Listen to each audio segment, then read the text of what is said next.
Hello friends, कैसे हैं आप सब। उम्मीद करती हूँ और प्रे करती हूँ कि आप सब बहुत अच्छे से होंगे, बहुत खुश होंगे। तो आज हम इस वीडियो में करने जा रहे हैं सीटेट का एक नया पेपर, जिसमें हम करेंगे हिंदी वाला भाग। इसमें 121 नंबर से लेके 150 नंबर तक के प्रश्नों को हम देखेंगे, सॉल्व करेंगे और उस पर विचार करेंगे। तो चलिए स्टार्ट करते हैं। दिया है यहाँ पे निम्नलिखित गद्यांश को पढ़कर पूछे गए प्रश्नों के सबसे उपयुक्त उत्तर वाले विकल्प चुनिए।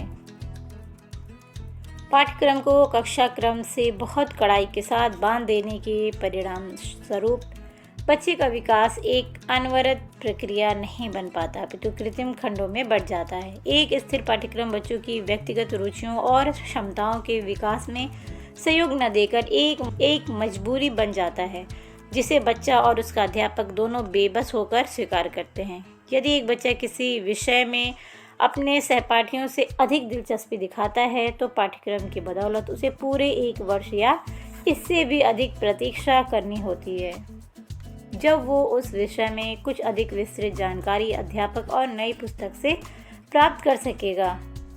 श्री अरविंद आश्रम के शिक्षा केंद्र में, जहाँ पाठ्यक्रम पूर्व निर्धारित और स्थिर नहीं रहता, बच्चों को अपनी व्यक्तिगत रुचि और सामर्थ्य के अनुसार किसी विषय की जानकारी की प्रगति जारी रखने की छूट रहती है। सामान्य स्कूलों में जहाँ ये छूट नहीं दी जाती, होता प्राय ये है कि नई कक्षा में आने पर उसे वही विषय बिल्कुल नया और अपरिचित लगता है, जिसके बारे में काफ़ी कुछ वो पिछली कक्षा में जान चुका था।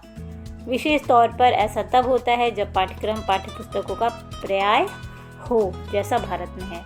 तो ये रहा हमारा गद्यांश अनुच्छेद। अब हम देखेंगे इनसे जुड़े प्रश्नों को। तो जिसमें पहला प्रश्न है हमारा 121 का, पाठ्यक्रम का निर्माण करते समय बच्चों की डैश का ध्यान रखा जाना चाहिए।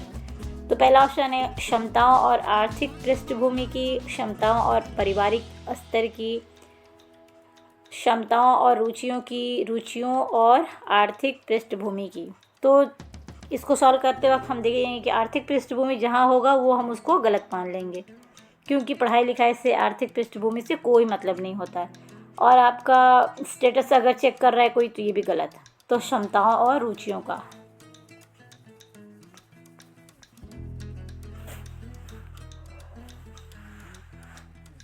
अगला प्रश्न है, ये संभव है कि अलग अलग बच्चे अलग अलग विषयों में रखते हैं। क्या रखते हैं? समान रुचि, समान क्षमताएं, भिन्न रुचियां, भिन्न पूर्वाग्रह। तो इसमें देखेंगे कि अलग अलग बच्चे अलग अलग विषयों में, तो पॉसिबिलिटी पूछी जा रही है ना कि संभव है कि क्या भिन्न पूर्वाग्रह, भिन्न रुचियां, समान क्षमताएं, समान रुचियां। तो बच्चे, ये संभव है, पॉसिबिलिटी है कि अलग अलग बच्चे जो हैं वो सेम विषय में इंटरेस्ट लेते हों। आगे बढ़ते हैं। पाठ्यक्रम को पाठ्यपुस्तकों का पर्याय होना चाहिए, नहीं होना चाहिए, कहा जा सकता है या माना जाता है? तो होना चाहिए। पाठ्यक्रम को पाठ्यपुस्तकों का पर्याय होना चाहिए। राइट ऑप्शन इज होना चाहिए। अगला प्रश्न है, बच्चों को ये छूट दी जानी चाहिए कि वो अपनी रुचि व क्षमता के अनुसार किसी विषय की विस्तृत जानकारी प्राप्त कर सके। ये स्थिति सराहनीय है, निंदनीय है, असंभव है, अव्यवहारिक है। तो वही वाली बात है कि जहाँ आपको बहुत इंटरेस्ट है आपको वही करना चाहिए, तो करने देना चाहिए। तो ये क्या है? ये सराहनीय है, निंदनीय तो होगा नहीं, असंभव तो होगा नहीं, संभव तो कुछ भी, अव्यवहारिक भी नहीं है। तो राइट आंसर है सराहनीय है। अब अगला प्रश्न है, बे उपसर्ग का प्रयोग किस जगह किस शब्द में नहीं किया जा सकता? अब यहाँ नहीं पूछा गया है, नहीं किया जा सकता बे उपसर्ग। अब ये देखा जाए तो ये उर्दू का उपसर्ग है। इससे हम बना सकते हैं बेबस, बेअदब, बेईमान। जो राइट आंसर है 4th वाला है, फिजूल में बे नहीं लगाएंगे। लेकिन तो फ्रेंड्स, सीबीएसई के अकॉर्डिंग 4 नंबर का जो ऑप्शन है फिजूल, इसमें बे उपसर्ग का प्रयोग नहीं किया जा सकता। जबकि सामान्यतः देखा जाए तो वो बे शब्द जो उपसर्ग है वो इसमें भी लगा सकते हैं, बेबस, बेअदब, बेईमान और बेफजूल भी शब्द सुनने में आता है। तो ये थोड़ा कन्फ्यूजिंग है। सीबीएसई के अनुसार जो राइट आंसर है वो फिजूल है कि इसमें बे उपसर्ग नहीं जुड़ेगा। प्रतीक्षा शब्द से एक नया शब्द बन सकता है। प्रतीक्षाशाली, प्रतीक्षारत, प्रतीक्षावान, प्रतीक्षाहीन। प्रतीक्षारत।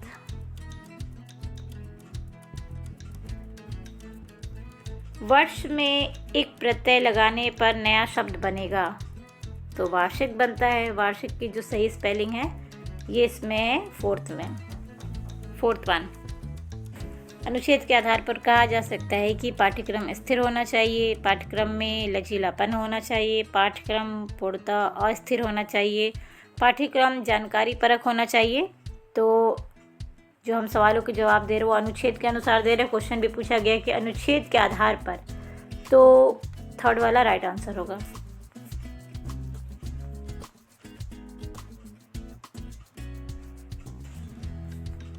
अगला प्रश्न भी गद्यांश को पढ़ के देना है, तो देख लेते हैं। अगला गद्यांश है हमारा, आज जब भी कोई गांव का नाम लेता है तो अलग ही छवि उभरती है। वो छवि कहती है कि वो गरीबी है, वो अशिक्षा और अज्ञान है, वहाँ अंधविश्वास है, गंदगी है, बीमारी है। हमें विचार है कि सच क्या है, क्या हमारे गांव ऐसे ही थे जैसे आज हैं? आज जो गांव की दुर्दशा हुई है उसके लिए जिम्मेदार कौन है? इन सवालों की पड़ताल करते हुए हमें नई समझ बनानी है तथा गांव के सही स्वरूप की पहचान करनी है। वैसे ये खुदा का शुक्र है कि गांव पर कई तरह के आक्रामक दुष्प्रभावों के बावजूद उनका मूल स्वरूप नहीं बदला है। जो दुरुस्त गांव हैं, शहर के पड़ोस से दूर, उनकी नीचता तो खासी बची हुई है। ऐसी स्थिति में हमारा दायित्व, एक शिक्षित समाज का दायित्व क्या बनता है? हमें विचार करना है, मगर ऐसा कोई भी विचार गांव को आंखों से देखे बिना, स्वयं देखकर समझे बिना नहीं किया जा सकता। तो हमें अपनी फर्स्ट हैंड समझ बनाने के लिए गांव चलना है। अपने मूल स्वरूप में गांव एक वेधशाला है, एक विद्याशाला है। गांव वेधशाला या प्रयोगशाला इसलिए है कि ज्ञान को रोज वहाँ कर्म की कसौटी पर कसा जाता है, आजमाया जाता है। जो ज्ञान कर्म की कसौटी पर खरा ना उतरे उसे खारिज कर दिया जाता है। हर ज्ञान के होने की शर्त यह है कि वो सृजन और उत्पादन की शान पर तराशा जाए। तो चलिए, ये हो गया हमारा अनुच्छेद गद्यांश। अब देखते हैं इस पर आधारित प्रश्नों को। अब इसमें पहला प्रश्न है हमारा, ज्ञान के होने का अनिवार्य शर्त है। तो ज्ञान के होने का अनिवार्य शर्त जो है वो है, पहला ऑप्शन है सृजन और धन, सृजन और उत्पादन, धन और उत्पादन, उत्पादन और ज्योति। तो अनुच्छेद के और गद्यांश के अनुसार जो है सृजन और उत्पादन। अनुच्छेद के आधार पर कहा जा सकता है कि गांव में नकारात्मक परिवर्तन भी हुए हैं, गांव में समस्त परिवर्तन सकारात्मक हैं, गांव में बीमारी और अज्ञान ही है, गांव के लोग अशिक्षित और अज्ञानी हैं। तो इसका राइट आंसर है, गांव में कुछ नकारात्मक परिवर्तन भी हुए हैं। गांव को ठीक से समझने के लिए गांव के किस्से सुनना, गांव को टीवी पर देखना, गांव के बारे में पढ़ना सबसे बेहतरीन होगा कि हम गांव स्वयं जाएं और जाके देखें, तभी हम गांव को ठीक से समझ पाएंगे। तो स्वयं गांव में जाना ही उपयुक्त उत्तर होगा। अगला, गांव को प्रयोगशाला क्यों कहा गया है? पहला ऑप्शन है, ज्ञान को जानकारी की कसौटी पर कसा जाता है, ज्ञान को कर्म की कसौटी पर कसा जाता है, ज्ञान को निरंतर बढ़ाया जाता रहता है, ज्ञानवान व्यक्ति ज्ञान का प्रयोग करते हैं। तो गांव को प्रयोगशाला इसलिए कहा गया है कि ज्ञान को कर्म की कसौटी पर कसा जाता है।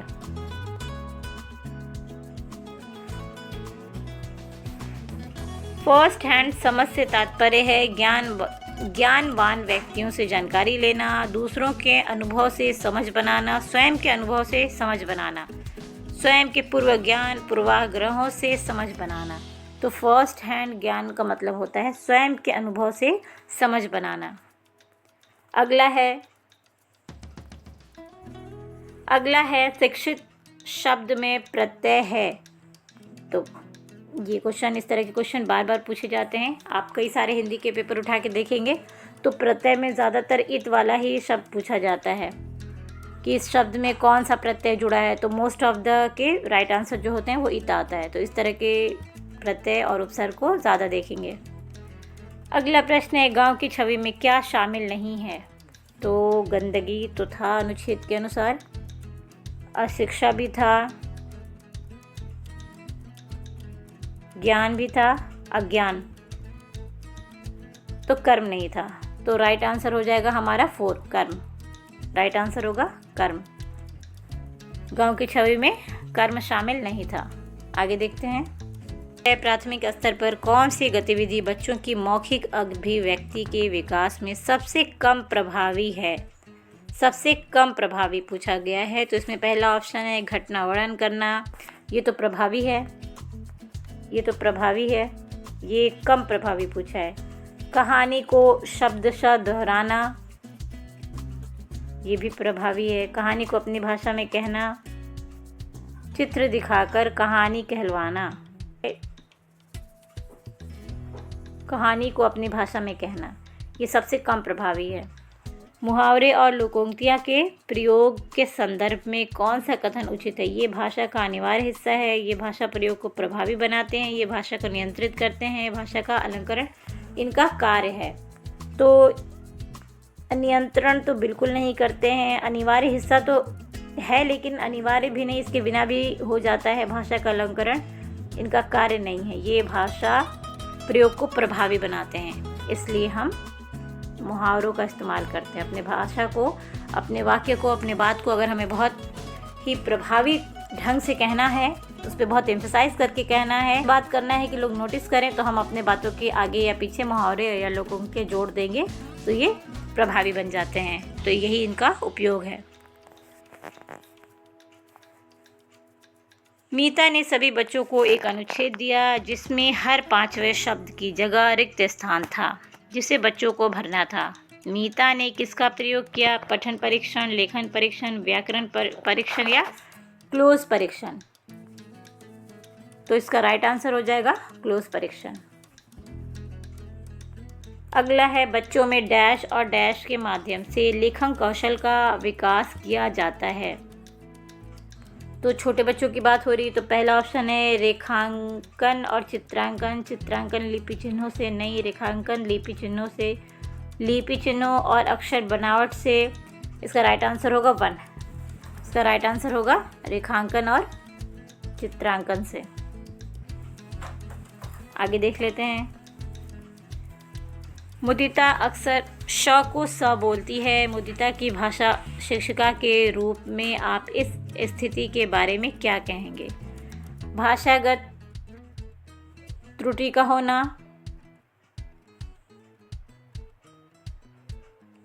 क्षेत्रीय भाषा का प्रभाव, भाषागत ज्ञान का अभाव, भाषा प्रयोग में लापरवाही। इसका राइट आंसर होगा 4th।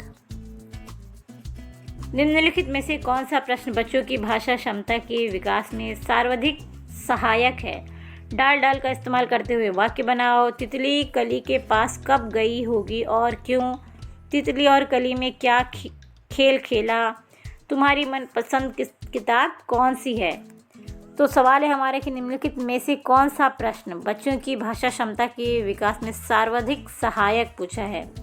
तो 141 का राइट आंसर होगा फर्स्ट वन, डाल डाल का इस्तेमाल करते हुए वाक्य बनाओ।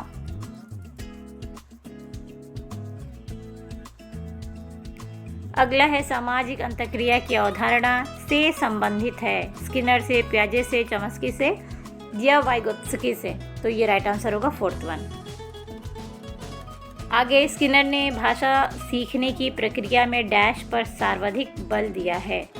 तो इसका राइट आंसर होगा अंतःक्रिया। अनुकरण से सीखते हैं बच्चे, पर ये स्किनर के बारे में पूछा है। भाषा अर्जन क्षमता नहीं है, सृजनात्मकता नहीं है। स्किनर का जो सिद्धांत है वो अंतःक्रिया है कि बच्चे इससे ज़्यादा सीखते हैं। बच्चों की भाषाई क्षमता के आकलन के लिए सर्वाधिक सहायक है बच्चों की परस्पर अनौपचारिक बातचीत, बच्चों की कक्षा में औपचारिक बातचीत, बच्चों के शिक्षक की परस्पर औपचारिक बातचीत। तो यही हमारा राइट आंसर होगा। अगला है हमारा, कौन सा प्रश्न कक्षा में बहुभाषिक को पोषित करता है। अच्छे लगने वाली महक को क्या कहेंगे, बुरी लगने वाली महक को क्या कहेंगे। तुम्हारे घर में किस किस की महक आती है, फूलों के नाम अपनी भाषा में लिखो। तो बहुभाषिक का पूछा है, तो इसमें 145 क्वेश्चन नंबर में राइट आंसर होगा थर्ड वन। तुम्हारे घर में किस किस की महक आती है। अगला, इस कहानी में पहाड़ी घाटी शब्दों का इस्तेमाल हुआ है। पहाड़ी इलाके से जुड़े हुए और शब्द सोचकर लिखो। ये अभ्यास प्रश्न का उदाहरण है। किसका उदाहरण? संदर्भ में व्याकरण, शब्द भंडार में विकास, शब्दकोश का विकास या पर्यायवाची शब्दों से परिचय। तो इसका राइट आंसर हो जाएगा, क्योंकि दिखाया गया है कि इसमें कहानी, पहाड़ी, घाटी इन शब्दों का इस्तेमाल करते हुए पहाड़ी इलाके से जुड़े हुए कुछ शब्द सोच कर लिखने हैं। तो ये शब्द भंडार का विकास हो रहा है यहाँ। आगे देखेंगे, शिक्षण प्रक्रिया को रुचिकर बनाने में डैश शिक्षण सामग्री सहायक होती है। ऑडियो वीडियो, वैविध्यपूर्ण वीडियो परक, इसमें पत्र पत्रिकाएं जो होगा राइट आंसर होगा। प्राथमिक स्तर पर भाषाई क्षमताओं का विकास डैश है और साहित्य डैश है। तो इसका राइट आंसर होगा,